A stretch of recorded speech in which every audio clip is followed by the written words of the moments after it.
All right. Thank you. Okay. Our monthly speakers. Okay, if you would like to be a monthly speakers, we're always looking for monthly speakers. Always, always. If you're interested, you can, I believe it's a link, a submittable link on our Yes. homepage. Okay, Yes. there is a speaker submittable link on our website that you can go and submit. If you would like to be a speaker, that would be, if I encourage you to do it. We love to have new, different people come and speak.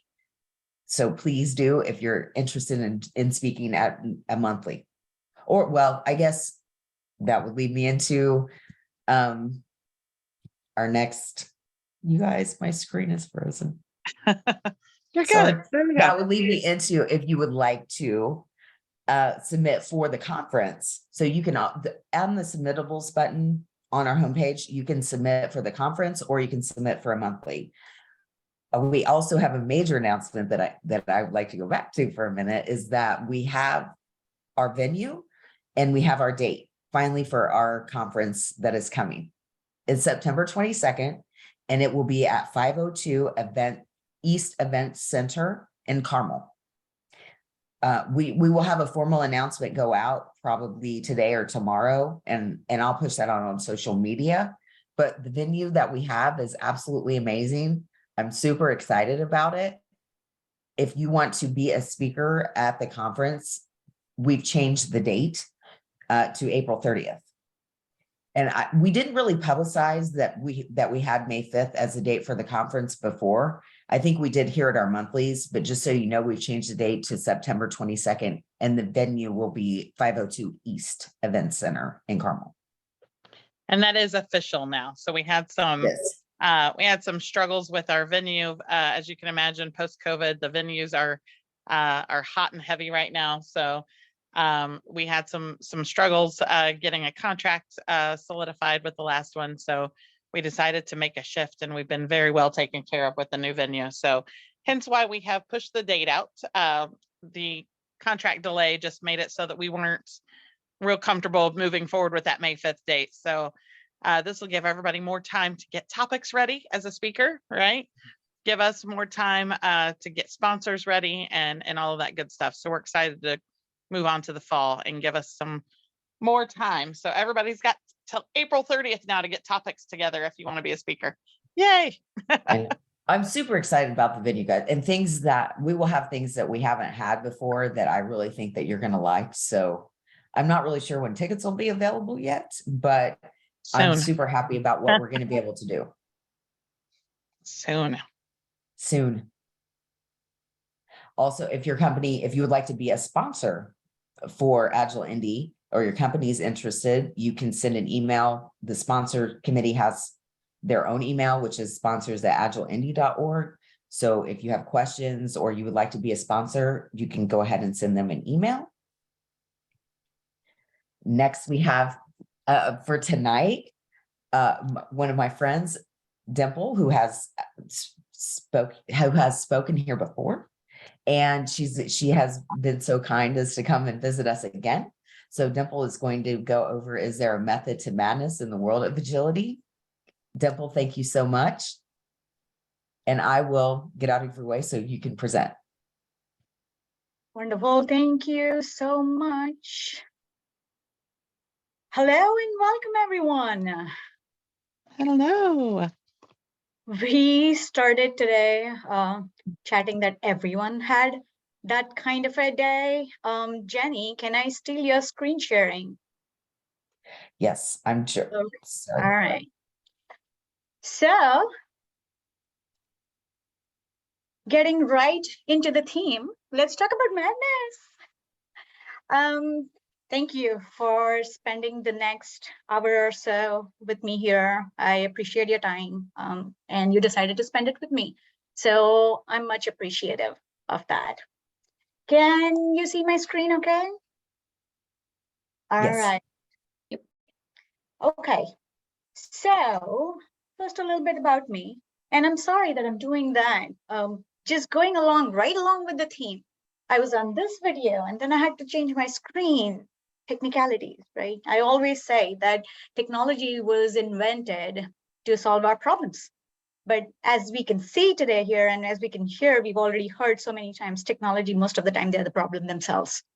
So my situation is no different. So if I'm seeing the slide, that's what I'm doing over here while I'm looking at you. I apologize. That's me. I am one of those proud people who get to call 2 different countries across thousands of miles away. I could get to call both of those countries my home. I'm originally from India, and I've been in the US. This is home since the past almost 18 years. That's my adorable little family there, my husband and my 11-year-old, who already behaves like a teenager, and I'm freaking out. But oh well, he's my life. I love music. I'm extremely loyal to my coffee. I'm an avid reader and have no pets. One of the most common questions that I always get asked. And can anyone, feel free to shout out, type it in the chat. Let's keep this informal. I hope that we can end this day with a bang, considering the kind of day everyone has had. So let's keep it conversational if you are able to. What is that slingy? What does that slingy represent, really? What do you think? Agility. Wow. Agility. Yes, you get 100 points for that. That was the best representation for agility in my mind. And I love that. And you'll hear me speak in terms of agility as opposed to agile. And you'll know why. Speaking of agility, whether you've newly entered this world of agile, whether you've been here for a little bit, whether you've been a veteran in this field, it always feels like being an agile coach or a scrum master, or even the view outside in, it just is so much confusion. There is so much madness there. There are so many different perspectives. There are so many different bumps that we have to cross, so many hurdles. It feels like madness. I hope I'm not alone here. That's how I felt most of the days here. And I would like to explore a little bit with you on why that is, 1, and 2, what can we do about it?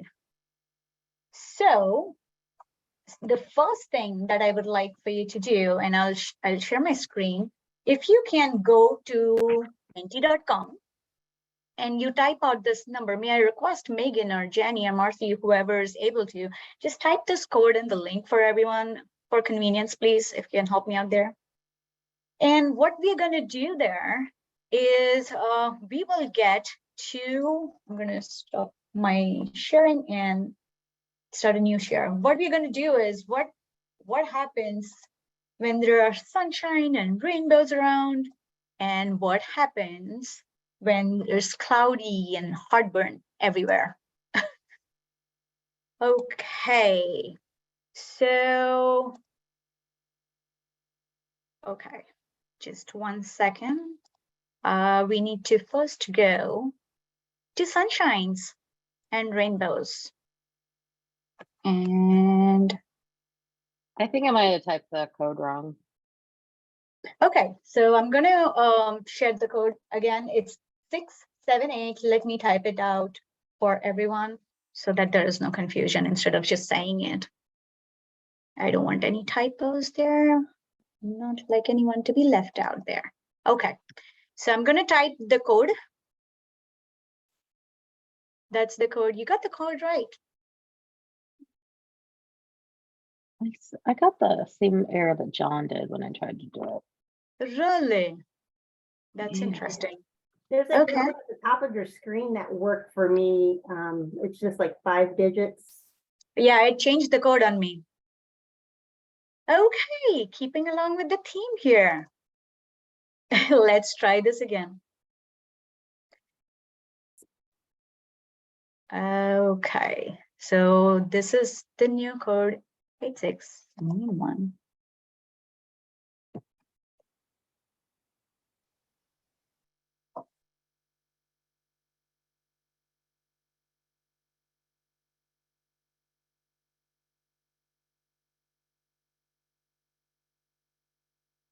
Are we good now?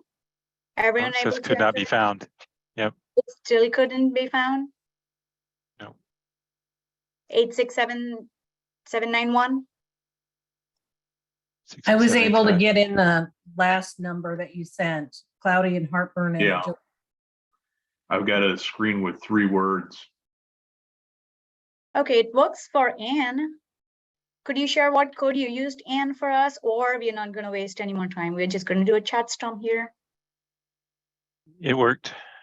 It's 86791. Oh, yay! Does it work for most? All right. Okay, great. It looks like it works for everyone. So, when you think of agility, what reminds you of sunshine and rainbows? Why is it good? Why is agility good? And you will have 3 answers. You are able to enter 3 answers, in other words, and you'll have about maybe 30 seconds. Go for it.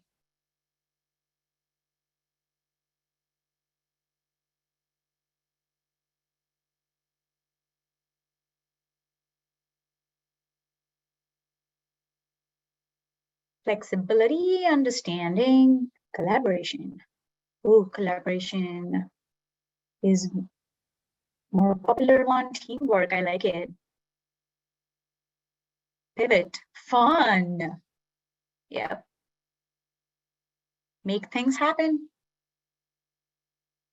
Follow the good. Inclusive. Ooh, warm food. I like it. Transparent. Meetings, interesting. Embrace uncertainty. Humaner.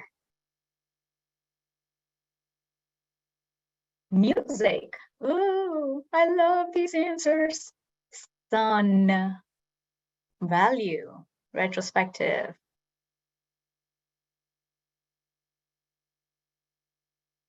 Very cool. So if you are not done, I would encourage you to wrap up in the next few seconds. And okay, good deal. Now, what causes cloudy and heartburn when you think about agility?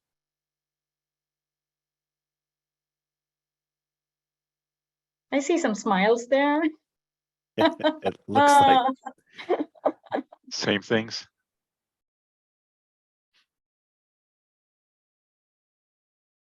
No, germ. Misconceptions.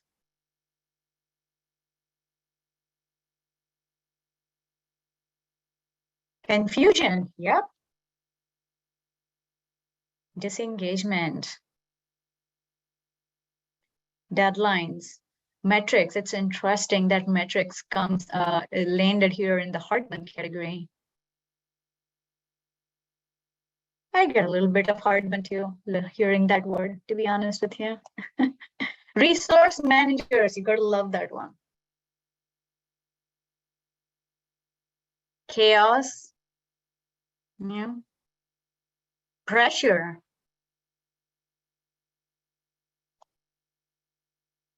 Lack of plan, anti-pattern. Waterfalling, yes.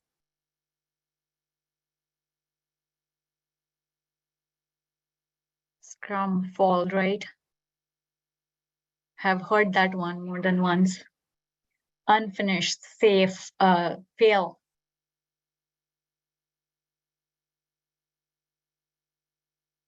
Funds, that's interesting. Myths, oh, I love that.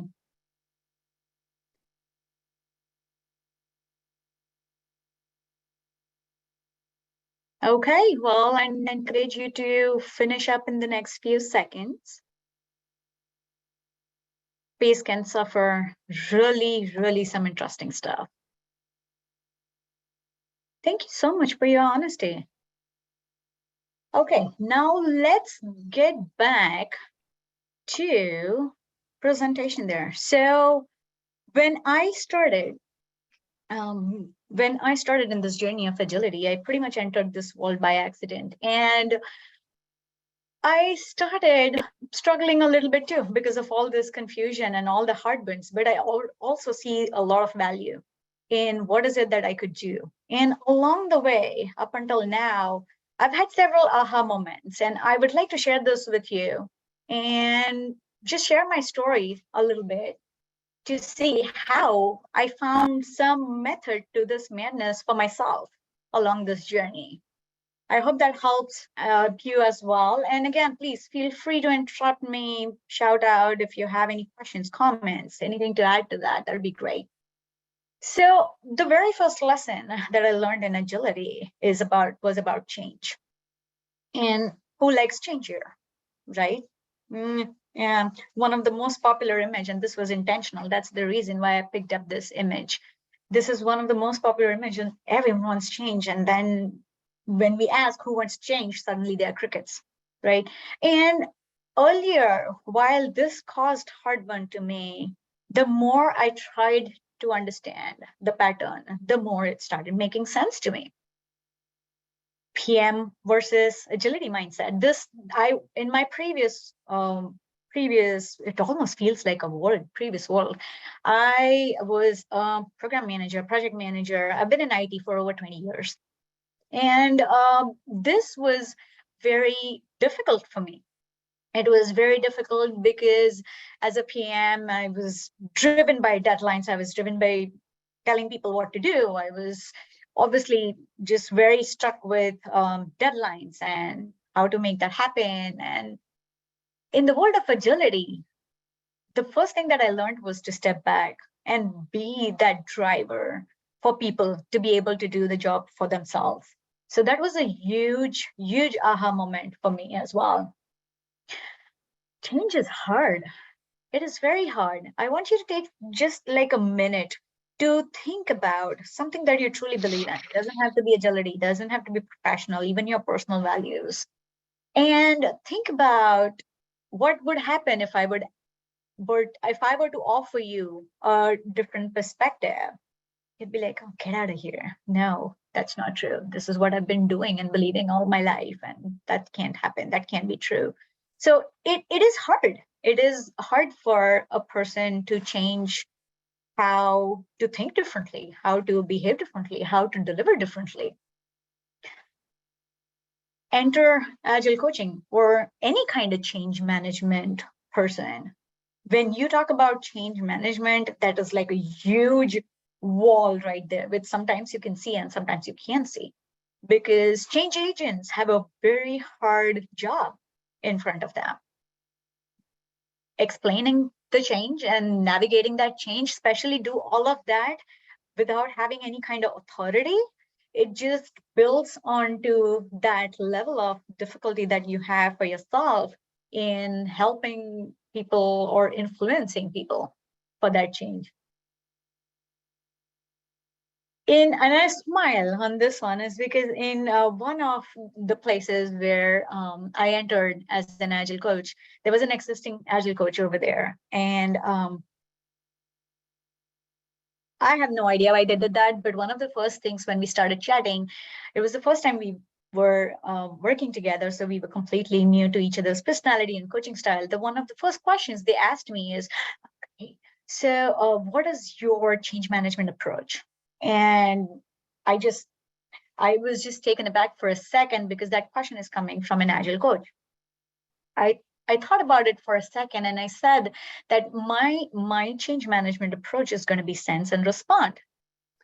And I got a smirk and roll of eyes and a lot of I'd say judgment or maybe cloudiness around me on, oh my gosh, is that what your change management approach going to be?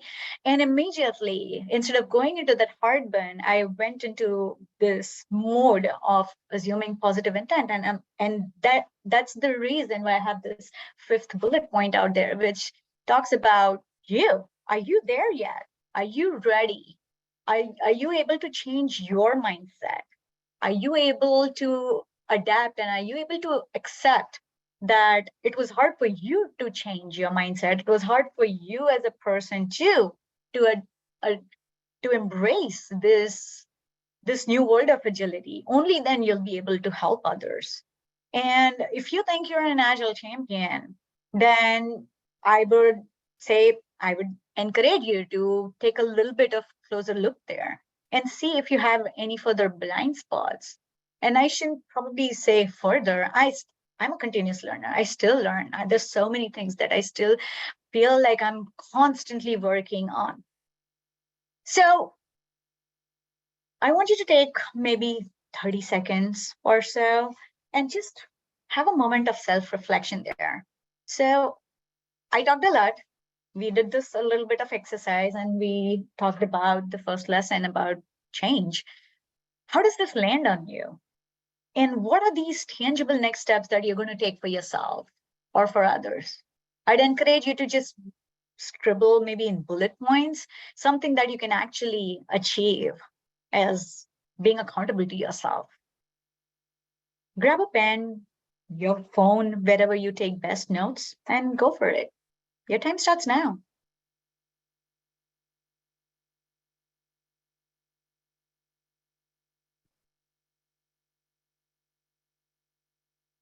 Could you repeat the assignment? So just self-reflect. How do you feel about change? How does this slide basically land on you?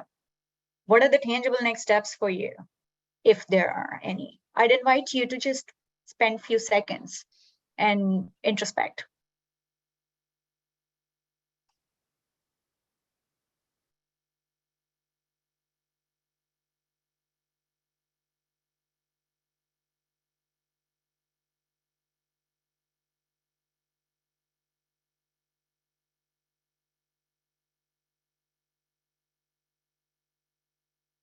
Thank you.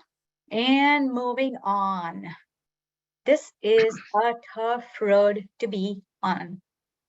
Agility is not easy to navigate, let alone influencing others. That's even a harder hurdle there. Do not try to do it alone. Find a mentor. If you don't already have one, reach out to your mentor if you already have one. And the reason why I say that is because I've had a mentor since I entered this world of agility. And initially, it was just so hard for me to reach out to them, even though I knew that they were there. And I always used to get very conscious. I was like, oh my God, they're so busy. Oh, I don't want to disturb them. Oh, and I don't know what to talk to them about. And they always encourage me. Just reach out to me, Dimple. Love talking to you, even if there's nothing. And when I started making that as a pattern, even when I didn't have much to talk to them about, I realized even without an agenda, I always used to try and give them an agenda to make best use of their time. But every single time when I thought that, oh, I shouldn't be disturbing them, they were always so welcoming and there was so much I learned from them. My first mentor, actually, he's the reason why I'm in the world of agility to begin with. So do not try to do it alone. Reach out to people, reach out to who you look up to. Build a strong network. And again, these are not just the mentors and coaches. These are people who are in the same boat as you, like attending meetups such as this, or even sidebars. I have grown immensely because of the people around me, and I can't thank them enough. I'm sure each of you can relate. Work on yourself, just like I mentioned in the previous slide. So way back when I was researching on this, I realized that over 95% of the people, they think they are self-aware. And any guesses how many are actually self-aware out of those 95%?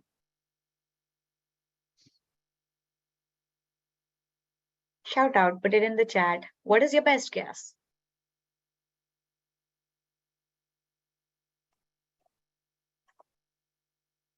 %, 10%.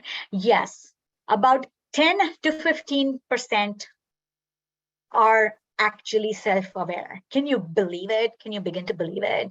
And this was a major aha moment for me, while I thought that here I was learning and here I was excited and here I was just doing everything that I thought I was doing right, I have these blind spots that I didn't even know existed.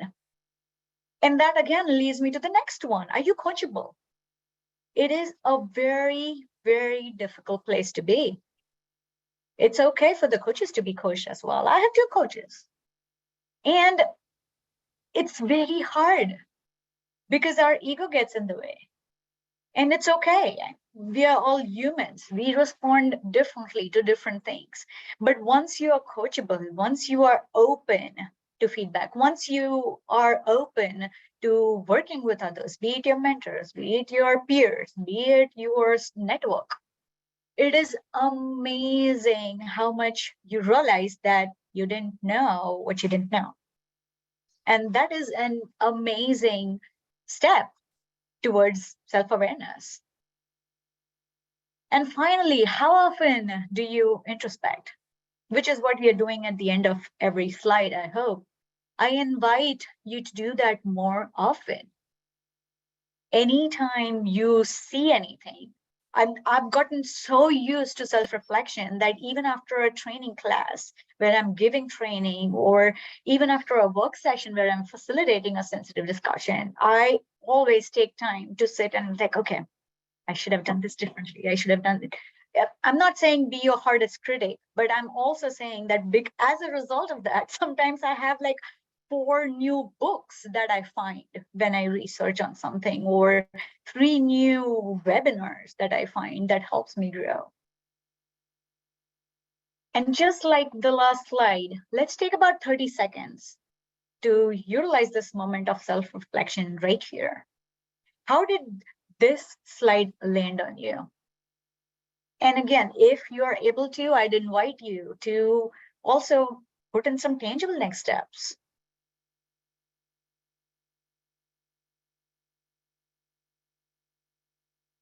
And I realized that I had not changed my slide.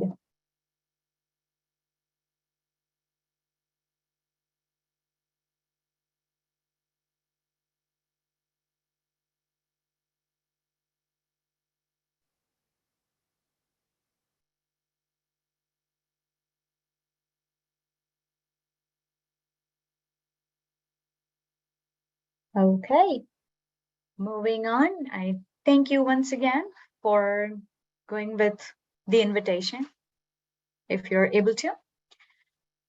Detractors. Where do they come from? Where do detractors come from? Shout out, throw it in the chat, whatever you're comfortable with. Where do you think detractors are coming from? Team members that don't want to change. Mm-hmm. Team members that don't want to change. Daniel says when a mommy detractor and a daddy detractor love each other very much. I love that. Arrogance fell off a cliff. Fear. Stubbornness. Everywhere. Those with doubts, lack clarity, fear change, misunderstandings, yes. Afraid. Oh, I've been there, done that. Yeah. So anytime, bad previous experiences, yes, the past. Anytime a change happens, people adapt to either of the 3 Fs: fight, flight, or freeze, excuse me. And those are the normal body responses, our subconscious. That is how it reacts when we are in that cloudy space. Fight, flight, or freeze. Either they fight, resistance to change, or they fly away, flight, run as fast as they can from the change, or they freeze. They're like, okay, I don't care. I'm just going to go with the flow. I don't care whether I accept it or not. I don't care. I'm not too excited about it, and I'm not going to do anything to ruin it. So when that happens, how does that make you feel? How do you, what do you do? What is our first body or emotional response when we see that behavior?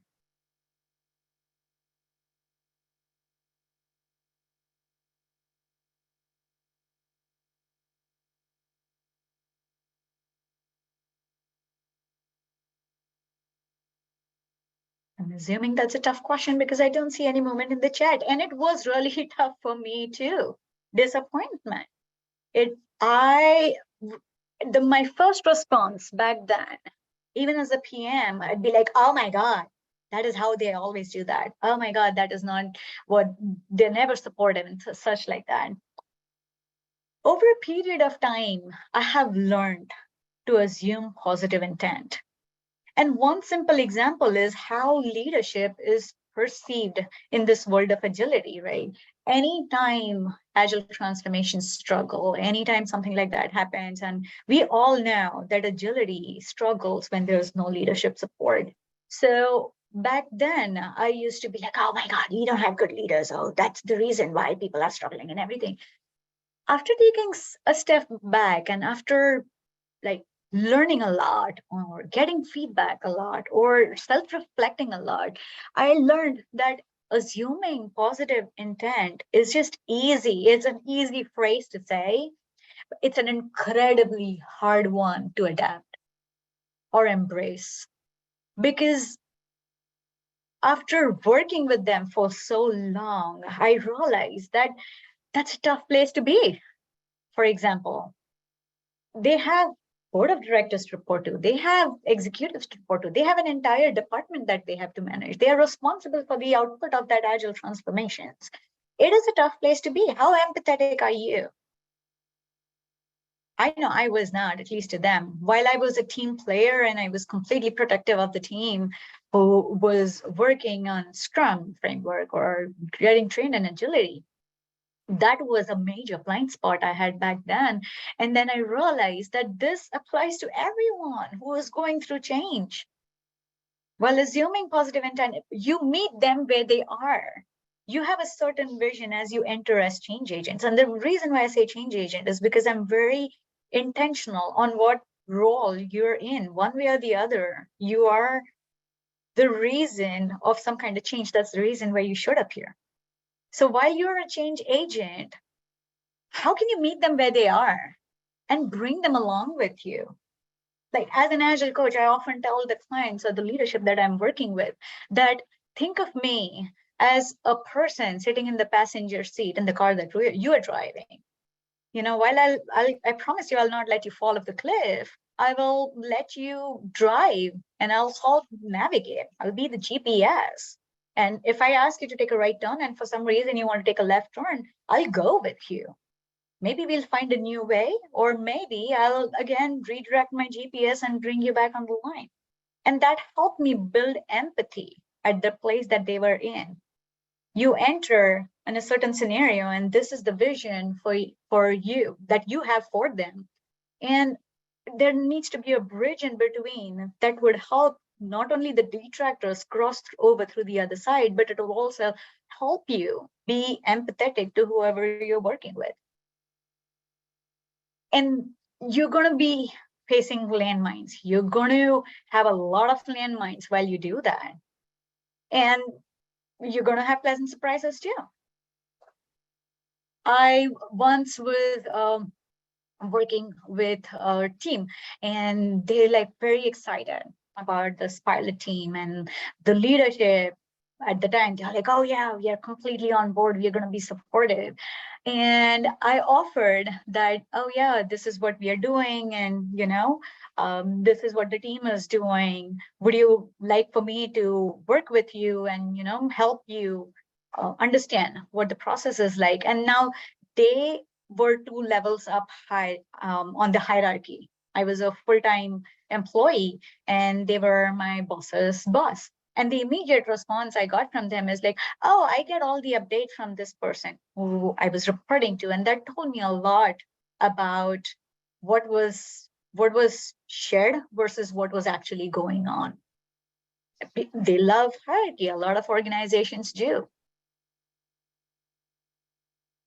Let your ethics be a compass. It should be your North Star, period. When you feel that you're doing everything that aligns with your ethics and not just having an exercise where you talk about what are the values that are most important to you, that is when you know that you're moving in the right direction. I once told a senior management person while we were in the room doing this another exercise on what are your values, and one of the favorite ones you've got to love is integrity. And when you see someone firsthand and he was like, oh my God, that's nowhere close to integrity, I almost blurted out, like, oh my God, I hate this value. Do not talk about integrity in front of me anymore. And that was that blind spot that I had on how I can meet them where they are, but because their intention was good, they still believed in integrity. It is just that they didn't have anyone to help them cross over or move along with them. You can't be on the other side of the road and say, okay, come here. It's never gonna work. You have to just go on the other side, stay with them, bring them along. Sometimes it's going to be slower than you anticipated. Know your worth and just know when you have to move on. And at that place, while I accepted that was my blind spot, I left that place within 6 months because some things don't change. And I have quit places where I felt that their vision doesn't align with my ethics. While I was lucky to follow that path, not everyone is that lucky, especially in today's world where there are so many layoffs and, the entire agile department is getting eliminated. It's not encouraging. Leave your job tomorrow if you're not happy with it. But all I'm saying is just introspect enough so that you know what you're worth. The number of times that I have received critical feedback as a person who holds strong values and also an immigrant, oh my God, I would not have been doing what I'm doing right now. So know when it's time to move on, but also know what you're worth. And follow ethics as your North Star. That is what is going to guide you.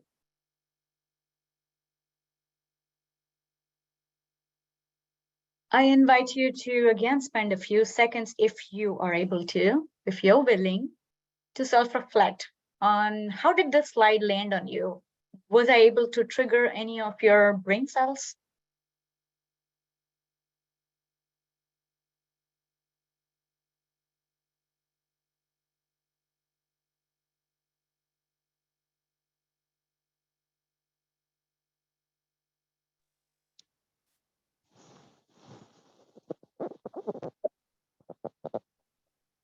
I find myself thinking about how I deal with detractors, and then how I keep thinking of trying to come up with situations where I myself have been the detractor, and what has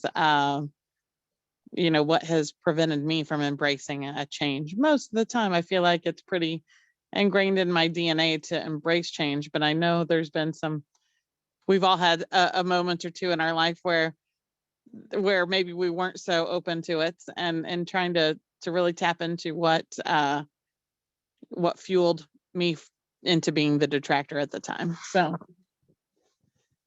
I love that. Yeah. It takes a lot of courage to admit that. I'm so grateful. Thank you for sharing that.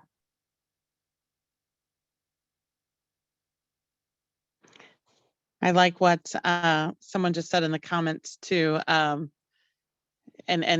I just now looked at the comments to see who it was, and no surprise here because Ken's the one that told me this once. My ethics do not necessarily coincide with the ethics of others, hence conflict. Ken and I have had some serious talks about that over the years, actually. And and yeah, I find that's a struggle for me when I'm holding people to my own ethical standard. And therefore I think something needs to change because it doesn't align with my ethics. But those people don't think it needs to change because they don't share the same ethics, right? That's a big struggle. It is. And it's also a slippery slope. When you think about ethics, the first word that pops in my mind is perception. So how do I know when you state something for that to be true? In other words, when we are having a conversation, what would a third person listening into that conversation think?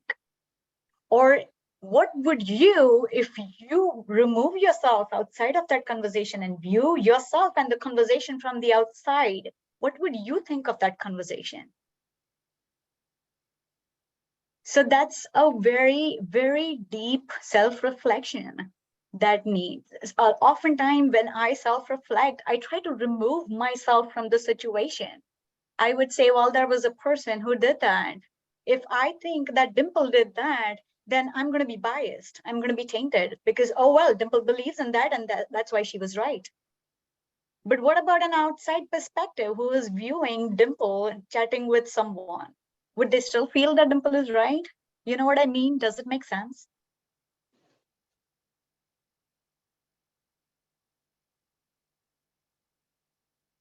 Marcy and Ken, Pat Harris here. Do you guys think your ethics were at a higher standard than the other people? I would say they were just different in my situation. And as Dimple was talking, I tend to, how to put this slightly, right? Sometimes I think when you haven't been a leader in a certain situation, and you're looking at a situation from the perspective of I'm the employee, for example, and let's say there's a layoff going on, right?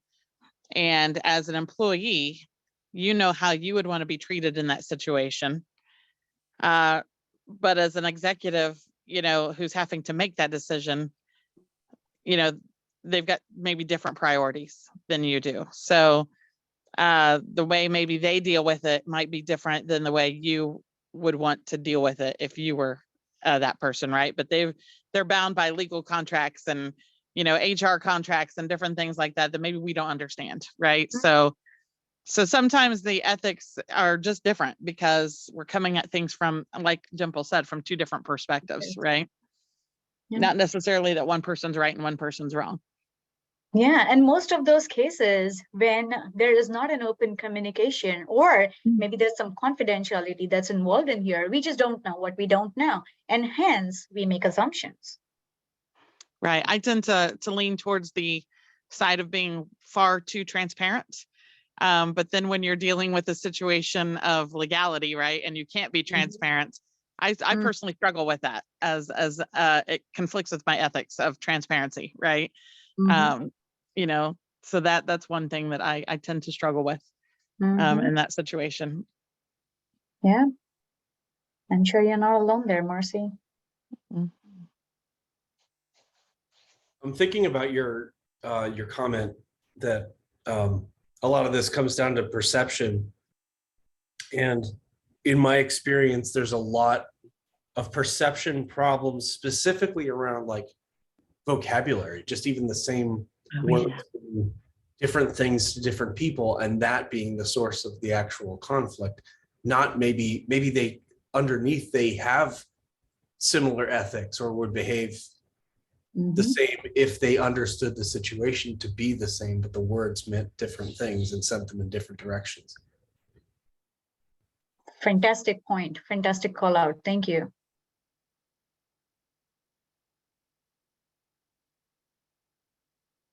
Just a reminder to probably establish some commonalities on the vocabulary that we use time and again. Those are the simple terms, simple things that we often overlook and make assumptions around. And it's okay, cut yourself some slack. I'm not here to say that we are always wrong or everything is madness and, you know, no. All I'm saying is we're all in the same boat. And these are some of the things that I have unveiled that I'm hopefully sharing, and that could give you some aha moments or some pointers to think about as well. Thank you for that discussion. And moving on, the final lesson. This is a big one. Well, each of those is a big one for me. But this one was a big one for me because I often ask myself, why? You know, what's my why? And yeah, it's a job. It's obviously a role. It's something that I enjoy. When I started off, like I said, I entered this world by accident when my then mentor, first mentor told me, I was like, oh, you'll be great doing what I do for a living. And I'm like, tell me more. So that's how I entered. But as I started navigating through this world, I started asking so many questions. And again, speaking of ethics, let's carry that discussion over here on why, like, what are my ethics telling me? How am I aligned to what I'm doing? It's a freaking hard job. Why do I still want to do it? I was once at a social gathering, and someone who was also in IT, they approach and they say that, oh, I'm back in the market looking for a job. And I'm like, oh, okay, all right, well, great. What are you looking for? Oh, I can do anything. I can do Agile, I can do PM, I can do Scrum. I can like, okay, all right, well, good luck. And that's when I realized on what does agility mean to you? How is this different for everyone? And one of the books that I recommended when I was asked for this was the Extraordinary Badass Agile Coaching book by Bob Gillen. And he talks about raising this bar of agility because there are so many, like you do a simple search of Agile coaches out there on LinkedIn, and I'm pretty sure you'll probably find more than 200,000. And what does that really mean? Does that mean I get a certification and become a coach? And what about raising that bar that Bob talks about in his book and a major topic of discussion in the world of agility? Does that mean giving people what they want? Unfortunately, there are so many different versions out there for agile coaches, for change agents, where people are ready to give everyone one, because now it's been this new buzzword since a couple of decades, and everyone knows that, oh my gosh, yeah, I want to be an agile coach because I took like one certification, or I think that I can do agile or PM and everything. And no disrespect, this is again the same point that I mentioned a couple of slides back. They don't know what they don't know. This gentleman, if they would have asked me that, oh, I can do anything, what are your pointers, what do you suggest, I would have been happy to share that, oh, maybe you should start with this, or maybe have you considered looking into this, because they didn't know what they didn't know. Ask yourself these questions, because we live in a world, in a VUCA world. It's extremely volatile, uncertain, complex, ambiguous. And for us to be able to make a difference and influence change, especially I keep talking about this pandemic, post-pandemic, it's even harder because the world has started to shrink from what I'm seeing. Well, all the things that we thought were not possible, now suddenly they are becoming possible, where people on the same team are like from various different time zones in the world. And it's just so much more harder to work cross-culturally, to be able to understand each other as a person over a video camera. So ask your why. What is it? Do you still want to do it? Well, because doing agile is extremely simple. It's very simple. But what I often tell people that I work with, be it teams, be it individual, be it organizations, be it leadership, is I know I am successful when you don't need me anymore. Because sustainability in agility is extremely hard. Are they going to still be able to be agile or adopt agility, that mindset, even when you're gone? Because anyone can do the right thing. I mean, right is, again, it's perspective, but anyone can do that when people are around. It takes a lot of work and effort for people to make that a habit, especially when it's good for themselves. Be a continuous learner. Get every single opportunity to get anything and everything that you can that aligns with your ethics, with your purpose, with your why. Because the more, it's like layers of onion. When you start talking about your whys, the more layers you peel, the more things surface, which will like, oh my God, now I love this. Oh my God, now I love this. Oh my God, this is not what I thought this was. Because agility is never done, right? We all know that by now. Agile transformations, when people say that, oh, we went through an agile transformation, we are done. We immediately, there's this light bulb going. Like, yeah, you have no idea what you're talking about. I wish someone can help you. Because agile transformations are never done. Even in the most mature teams, they'll always find things that you can still evolve around. you can still make life easier for yourself, for each other, for the teams, for the departments, for the organization, just in general.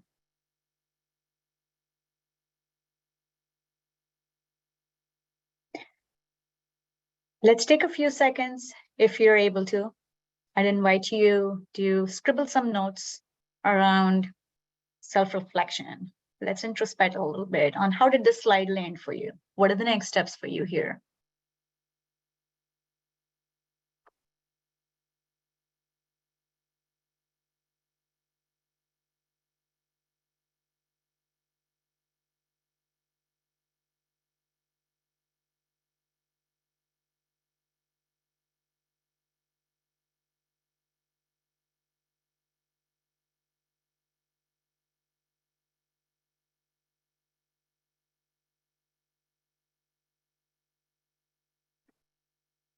Finally,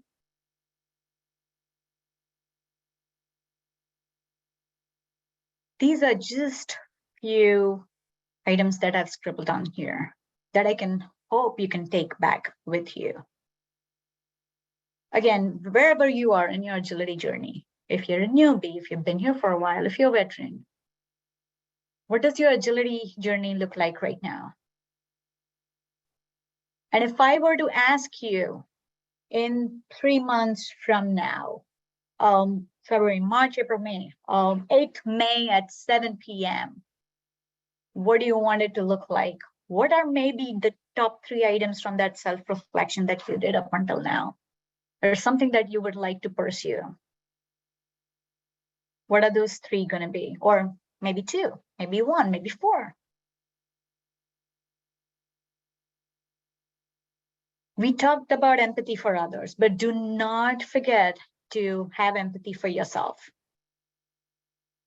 Self-care, empathy. It's very hard being a change agent. It's a tough job.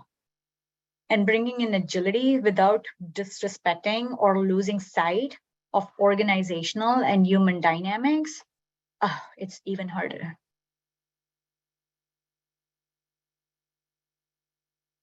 No matter where you are in this journey, I'd encourage you to, again, introspect, because mindset shift, it starts from self. How are you doing? How are you doing in this journey? How are you doing with your why?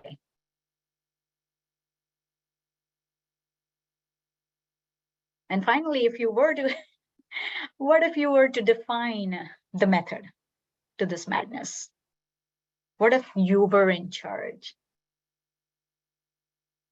Would that still be a method to madness? What it would look like? Feel free to reach out to me on LinkedIn and share. I would love to know. Well, thank you so much again for being here. I so appreciate your time. And I'm open for questions.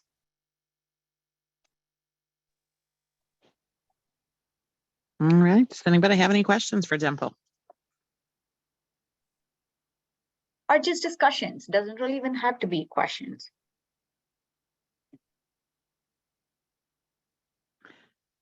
Quick side note, Dimple, before everybody logs off, I wanted to let everyone know that we do have our March speaker posted already. So you are all welcome to go out and sign up for that for that session here in March, which will be Damon Poole. So, and that topic is posted.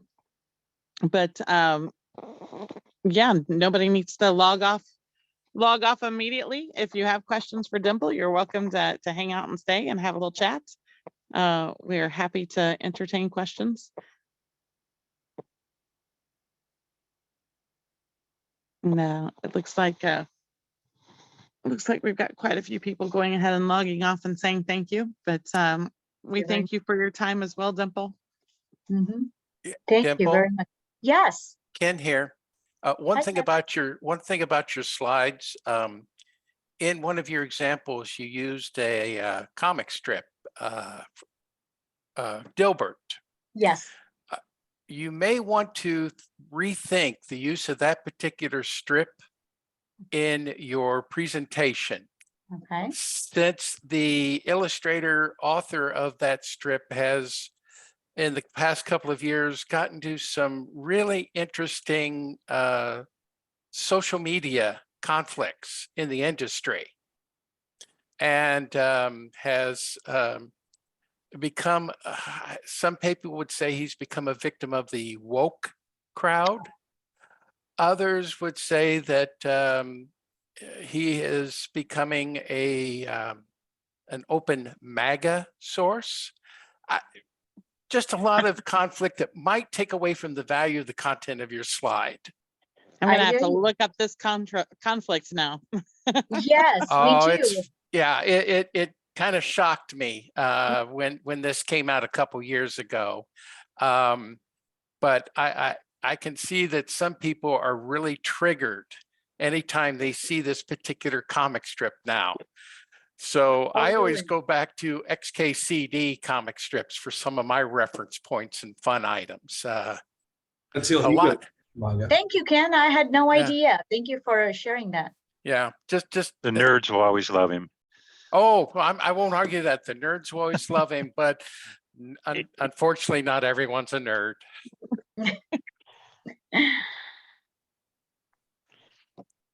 Otherwise, thank you. Appreciate the discussion. Yes, thank you for being here and thank you for participating. Thanks so much, Dimple. I know I'm Yes. self-reflecting on the topic for myself, so hopefully everybody else is as well. We appreciate your time. Hopefully everybody's introspecting today after that. So, Thanks for bringing awareness. thank Thank you you. so much. Have a Thank good you, day. Dimple. Thank you. Have a good evening. Bye.